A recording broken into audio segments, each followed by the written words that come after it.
Kadangi Vytautas išvažiavo, pats turiu save ir pristatyti. Mano vardas yra Rytis Rudzinskas, aš esu advokatas, teisininkas, advokatų kontoros CEA Tornis partneris ir advokatų kontoroje aš vadovauju e-komercijos, technologijų, medijų ir telekomunikacijų praktikos grupiai. Ir mes dirbam glaudžiai su viskuo, kas yra svarbu ir aktualu šitiem, kaip sakau, skaitmeninės ekonomikos verslam. Ir tą darau jau maždaug 12 metų, per tą visą laikotarpį sukurpiau įvairios patirties, mačiau teisėkuros pasikeitimus, mačiau teisinę aplinką, pagal kurią gyvenom ir 2010-2012 metais, kai e-komercija turėjo tokius startupo ir startuolių vaibus labai didelius ir matau, kaip gyvenam ir dabar. Ir šiandieną šita tema apie tai ir yra. Tie kodiniai pavadinimai, tos 4 raidelės BGSR, tai šifruojasi bendrasis gaminių saugos reglamentas. Ir iš tikrųjų prieš einant į pačią temos esmę ir prieš kalbant apie patį tą reguliavimą, aš turiu porą disclaimerių jums padaryti.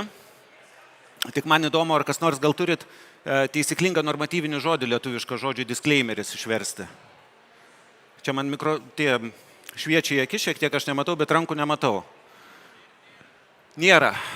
Iš tikrųjų nėra, nes aš nemėgstu teršti kalbos anglikonizmais įvairiais, tačiau pats turiu pasakyti disclaimerių ir susidūriau su tuo, kad nežinau, kaip jį išversti. Tai nukeliavau į lietuvių kalbos naujažodžių duomenyną, radau, kad tai yra nenorminis žodis, nevartotinas, svetimybė, bet turi apibrėžti perspėjimas arba pasirgėjimas. Perspėjimas disclaimerių nelabai turbūt tinka. Dauguma žinot, kas yra disclaimeris, ar ne? Tai tos mažos raidelės tinklapio apačioje, kur jūs nuo atsakomybės nusikratot. Tai man labiau pasirgėjimas tinka. Tai pirmasis mano pasirgėjimas yra, kad anglikonizmų ir nenormatyvinės leksikos vis tik tai bus šitam pranešime, nes kitaip jūs manęs nesuprasite, o man atrodo geriau bus pilnai suprasti mums vienas kitą šitą kompleksinę temą, negu kad dirbtinai laikytis kalbinių taisyklingumo normų. Bet iš tikrųjų tikroji priežastis, kodėl anglikonizmų turėsime kur kas daugiau nei tik tai prie žodžio disclaimeris, tai yra dėl to, kad e-komercija ir apskritai visa skaitmeninė ekonomika į priekį nušuoliavo taip greitai, kad nei kalbininkai, nei teisininkai, nei viešasis administravimo aparatas iš tikrųjų nespėjo pasivyti ir dabar tik tai vejasi. Tai mes tik tai dabar kūrėme naujus terminus, žodžius, išsireiškimus ir tuo pačiu ir naujus teisės aktus, apie ką šiandieną ir pakalbėsim, tai yra naujos generacijos dalykai. O antrasis mano pasirgėjimas, wait for it, jisai yra, mano temos pavadinimas yra clickbaitas. Clickbaitas, kurį aš jums sugalvojau, tam, kad jūsų čia daugiau ateitų, organizatoriai duotų man mikrofoną ir galėčiau pakalbėti apie tai, apie ką iš tikrųjų noriu pakalbėti. Bet džiaugiuosi, kad tas clickbaitas suveikia. Šiuo laiku dar nemažai žmonių auditorijai susirinko, beveik pilna auditorija, tas mane stebina, nes jau 4 valanda, galite ralų gert kur nors. Bet clickbaitas yra clickbaitui nelygų ir maniškis yra visai kokybiškas. Tai dabar pasiūlysiu jums padaryti tai, ką kaip teisininkas praktikas darau, dekonstruokim mano pavadinimą ir tokiu būdu atskleisim šiek tiek temą šiandieną, apie ką mes kalbėsime. Tai čia aš jums pasodinau 3 clickbaitus savo antraštėje. Pirmasis yra reikšmingiausia. Tai yra teiginys, kad šita reguliacija yra reikšmingiausia nauja e-komercija reguliacija Europos Sąjungoje ir tai yra subjektyvu. Konkurso niekas nepaskelbė, nuomonės tyrimų irgi neatlikinėjau, kas kam yra reikšmingiausia. Čia yra mano nuomonė. Bet mano nuomonė, kuri ateina iš, kaip minėjau, 12 metų praktikos, darbo tiesiogiai su e-komercija, darbo tiesiogiai priešakinėse linijose, užtikrinant produktų compliance ir jų tiekimą į ES rinką. Nuomonė, gana vertinga kažkam galbūt ta nuomonė, padėjusi daugybei kompanijų nuomonė, tai clickbaitui kaip ir geras, nelabai gal stipriai ir prikipsit.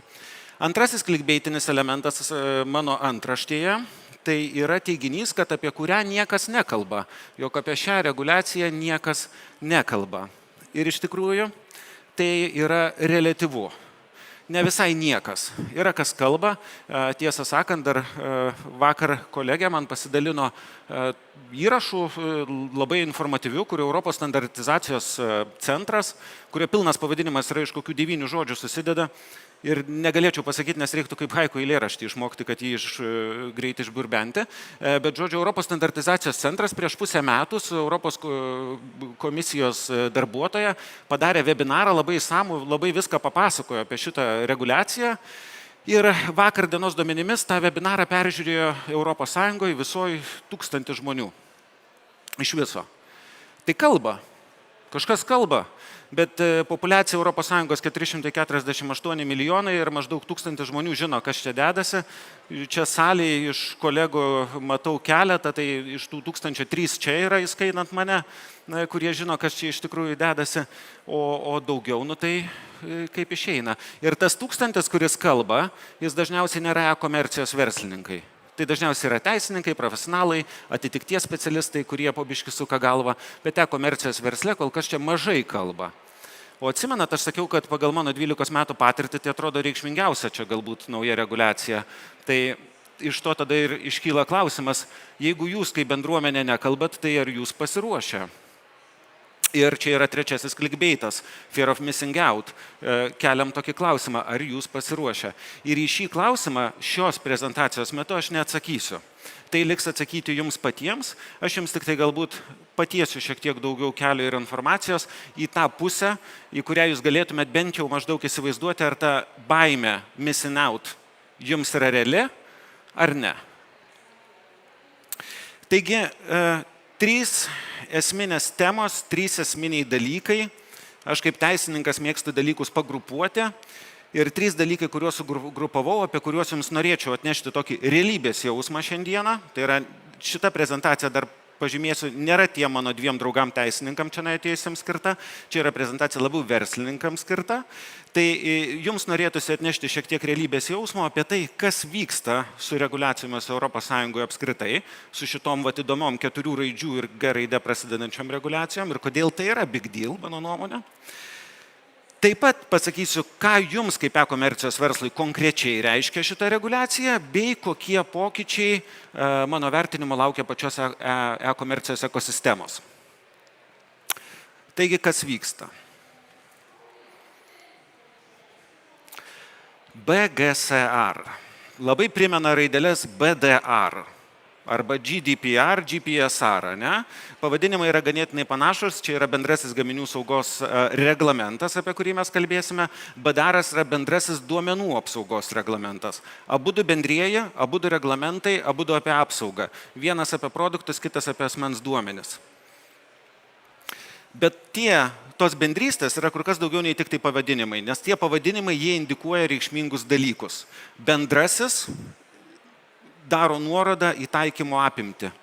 Tai yra bendrasis daiktas, kuris taikomas viskam, kas nepapuola į išimtis. Tas pats yra su BDR. Bendrasis duomenų apsaugos reglamentas taikomas visiems asmens duomenimis, išskyrus išimtims. Taip pat kitas dalykas, kuris visiškai sutampa su BDR, yra, kad tai yra reglamentas, tai yra specifinė forma, kuria yra reguliacija ir tai yra dokumentas tiesiogiai veikiantis ir tiesiogiai taikomas visoje Europos Sąjungoje, visiems veikiantis be jokio papildomo gyvenimo, be jokio įstatymo, be nieko. Čia Europos parlamentas nusprendė ir mums tai veikia. Tai čia yra pagrindiniai panašumai, bet kas iš to išeina? Taip, svarbus faktas. Čia kada jisai įsigaliojo? Tai turėkite omeny, 2024 m. gruodžio 13 diena yra nuo tos dienos visi nauji produktai, kurie atvažiuoja Europos Sąjungos rinką, yra reguliuojama pagal naują reguliaciją ir turės ją atitikti. Ir tai, ką aš papasakosiu, tam turės ir atitikti maždaug. Bet iš esmės, kas vyksta, tai nuo 2018 metų mes žengiam į naują reguliacinę erą. BDR, kaip ir šitas BGSR, yra pirmieji teisės aktai, kurių preambulėse yra juodo ant balto tiesiai šviesiai pasakyta, kad šitie teisės aktai yra padaryti atsižvelgiant į pokyčius ekosistemoje, būtent susijusios su skaitmeninė prekyba. Tai yra nauja reguliacijos era, nukreipta į jūs, e-komersantus konkrečiai. Ir jinai turi tokius požymius, kuriuos jau trumpai minėjau. Bendrystė, pirma, bendrumas, platus taikymas. Kitas labai svarbus dalykas, kad direktyvas keičia reglamentai. Pagalvokit, iki bendrojo duomenų apsaugos reglamento įsigaliojimų, kaip BDR, mes turėjome teisės aktus, kurie reguliavo asmens duomenų saugą. Jie egzistavo. Duomenų apsaugos inspekcija egzistavo. Viskas buvo, bet baudų nebuvo. Milijoninių baudų Vintedas negavo, kaip dabar gavo visai neseniai. Tai čia ir yra išdava šitų teisės aktų pasikeitimo nuo direktyvos į reglamentą, kas įvyksta. Kai yra direktyva, jinai turi būti paverčiama įstatymu kiekvienoje šalyje. Ir reiškia, tada jos priežiūra to įstatymo vykdymo yra tik tai to šalies atsakomybė. Ir dar tai reiškia, kad 27 valstybės ES gali įgyvendinti direktyvą visos skirtingai.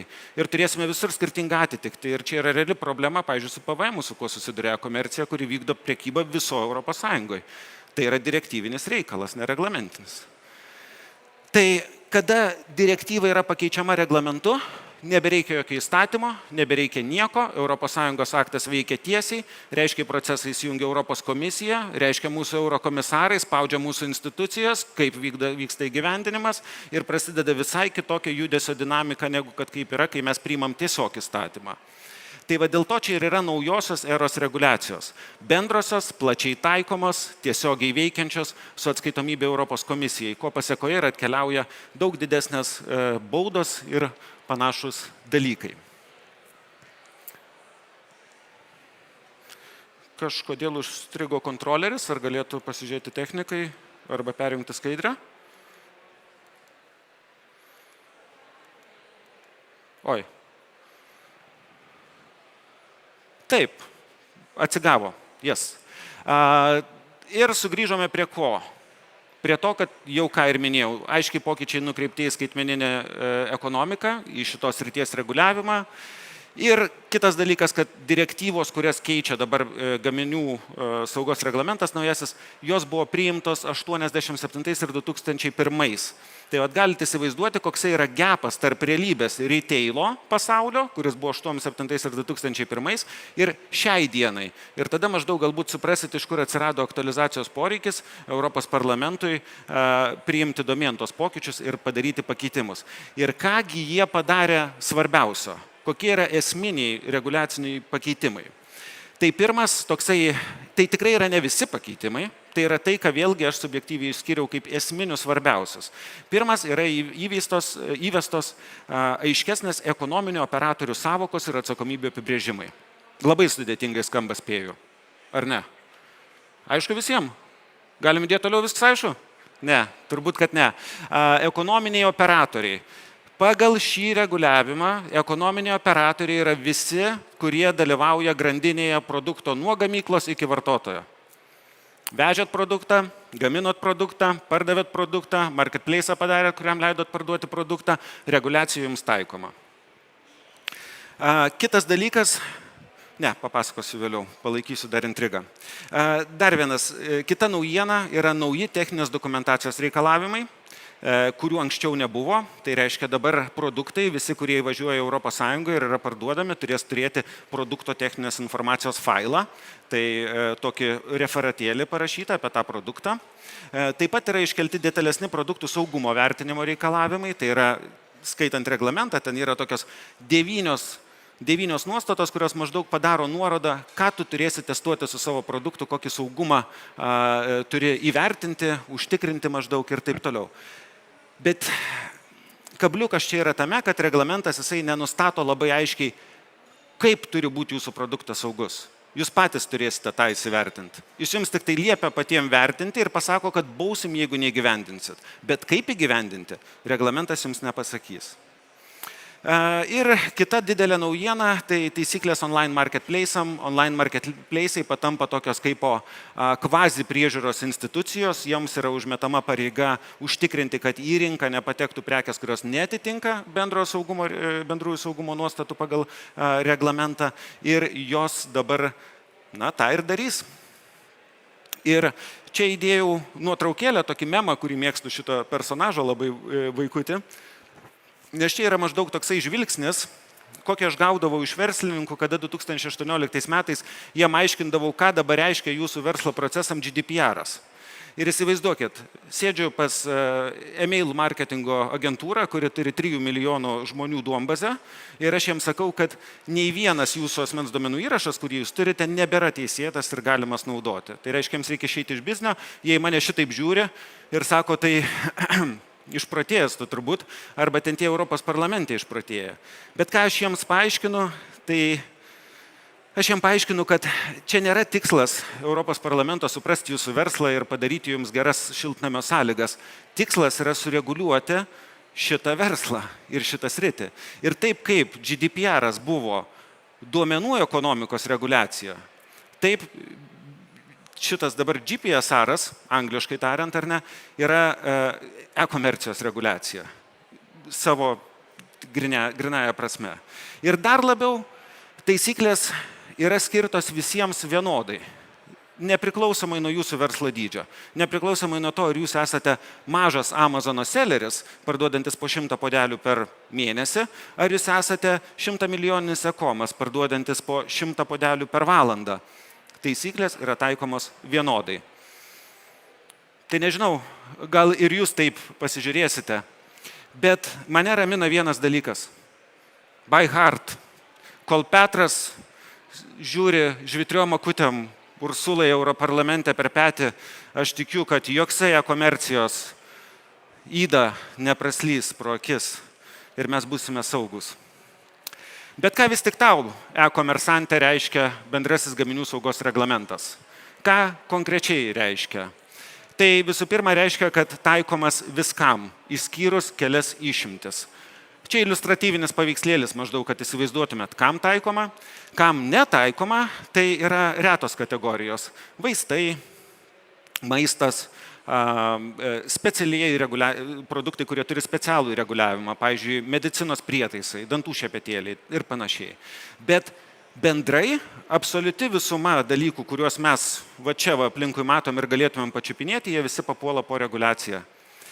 Ir taikoma yra visiems, kaip ir minėjau, ekonominiam operatoriam, reiškia visiems subjektam, kurie patenka į gamybos grandinę. Ir naujas reikalavimas tiem retaileriam, tiem prekeiviam, kurie nėra įsisteigę Europos Sąjungoje, jie negalės vykdyti prekybos Europos Sąjungoje, neturėdami atstovo tinkamai įgalioto arba tinkamo prezenso ir įsisteigimo pačioje Europos Sąjungos teritorijoje. Tai jo.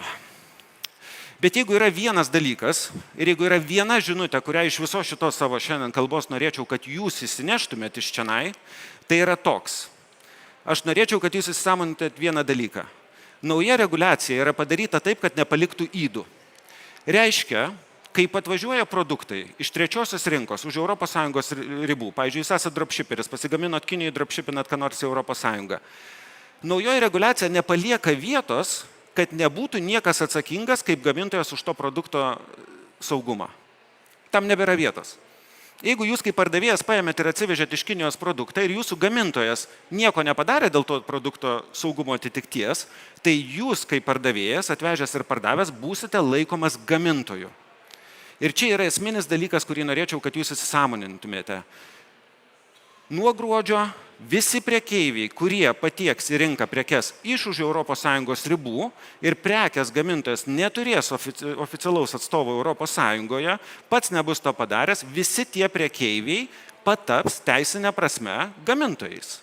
Jie bus traktuojami taip kaip gamintojai. Ir už ką atsako gamintojas? Už daugybę dalykų. Čia išrinkau kai kuriuos galbūt svarbiausius. Tai pirma, aišku, jisai atsako už gaminio saugumą. Gaminio saugumas susideda iš to saugumo įvertinimo rizikos veiksnių. Jeigu paimsim stiklinę, tai kiek jinai duži, kaip jinai gali ten pjauti, atslūžti, kaip transportuojasi, kaip dar kažkas. Ir tada atitinkamai, kaip liečiasi su maistu, labai svarbus dalykas, ar ne, nes pilsi maistą.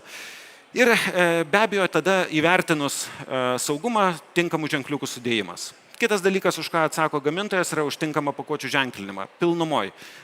Instrukcijos 27 kalbom reikalavimas išlieka. QR-ai nebetinka, irgi atsiminkite. Kitas dalykas, įspėjimai, instrukcijos, tam irgi yra nauji papildomi standartai susijęs su jūsų gebėjimu įsivertinti, kiek tas produktas bus saugus ir ką reikia ant jo dėti, ką reikia įspėti ir taip toliau. Tai bus gamintojo arba jūsų, jeigu neturėsite tinkamo gamintojo pareiga.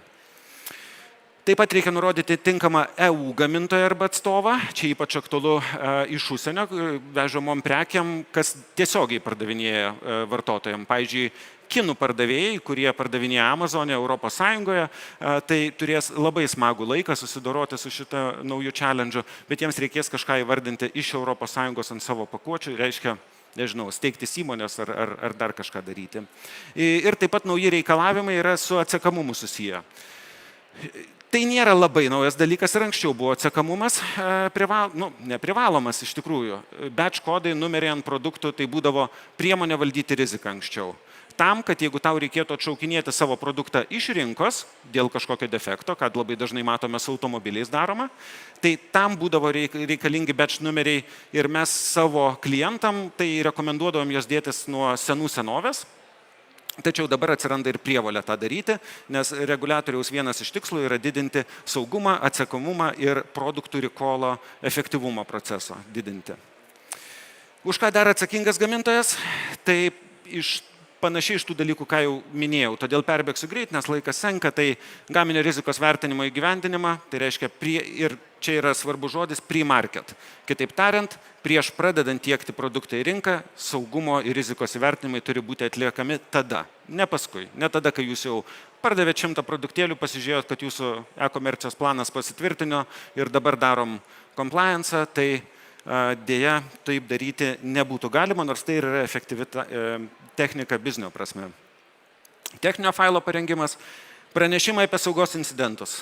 Atsiranda naujos taisyklės, gamintojas, jeigu žino, kad jo įrenginys užsidegė, susprogo, ausį nutraukė kažkam, dar kažką blogo padarė, turi prievolę aktyviai informuoti apie saugos incidentus per sistemą, bei atitikties procesų įdiegimą ir užtikrinimą. Kitaip tariant, įmonės, kurios yra tokios produktinės, kuriams tenka gamintojo dalia, turės turėti recall'ų politikas.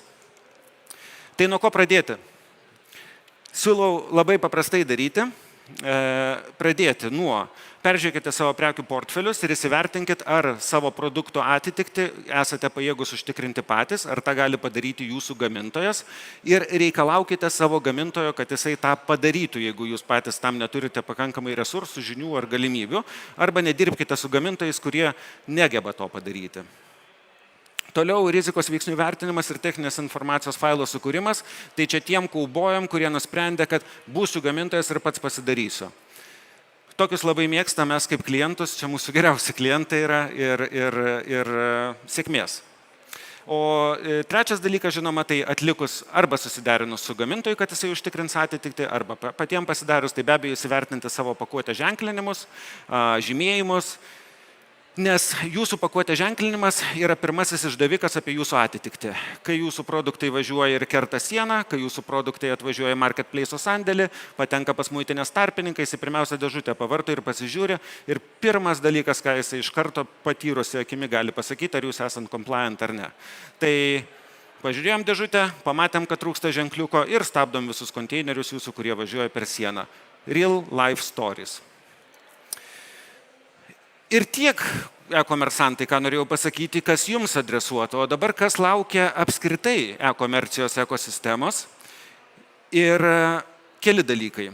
Tai pirma, marketplace'ai. Ką minėjau, marketplace'am atsiranda naujos pareigos, jos patampa tokios kaip kvazi institucijos, jos turi užtikrinti, kad į rinką būtų įleidžiami produktai neatitinkantis reikalavimo.